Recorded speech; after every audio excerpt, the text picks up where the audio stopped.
करायचा, पण पिठाचा करायचा नाही, कारण पिठामुळे तेलात सगळं तेल खराब होऊन जातं. तुम्ही बघू शकता अशा प्रकारे गोल पुरी लाटून घ्यायची आहे. एवढीच जाड पुरी हवी आहे आपल्याला, जास्ती पातळही नाही आणि जास्ती जाड पण नाही. बघा मी एका साईडला तेल गरम व्हायला ठेवलेलं आहे, आपलं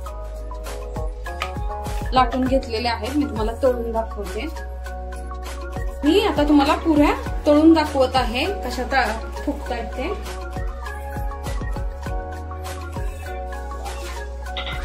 आणि त्याला अशी हलवत राहायची आहे जेणेकरून ती पुरी टंब फुगली जाते. बघू शकता ही मैदा आणि रव्याच्या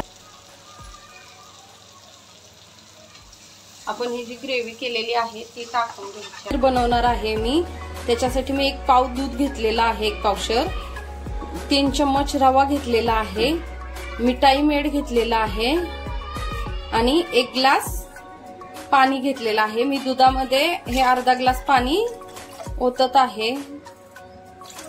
आपण आता गरा भाजून घ्यायचा आहे आणि दूध घट्ट व्हायला ठेवून घ्यायचं आहे. चला तर मी दूध उकळवून घेत आहे. चला तर आता हे पहा आपलं दूध उकळलेलं आहे. आता ह्या स्टेपला आपण जो भाजलेला रवा आहे 2 चम्मच तो टाकून द्यायचा आहे, टाकायचा आहे त्याच्यामध्ये.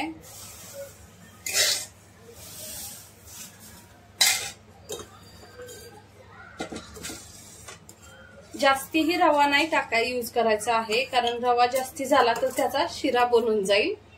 ड्रायफ्रुट्स आपल्या आवडीनुसार आहेत, जर टाकायचं असेल तर टाकू शकता, नसेल नाही टाकले तरी चालेल. तरी ही खीर आपली खूप टेस्टी बनते. माझ्या मुलांना ड्रायफ्रुट्स आवडत नाहीत, त्याच्यामुळे मी आज ते टाकलेले नाहीयेत.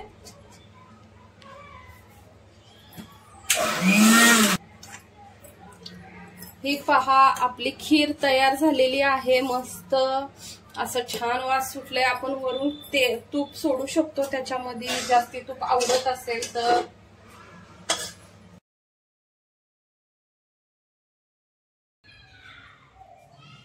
हे पहा आपलं खाण्यासाठी ताट तयार आहे. तुम्हाला जर अशाच चमचमीत झणझणीत भाज्या खायच्या असतील तर माझ्या YouTube चॅनलला सबस्क्राईब करा, लाईक अँड कमेंट करा.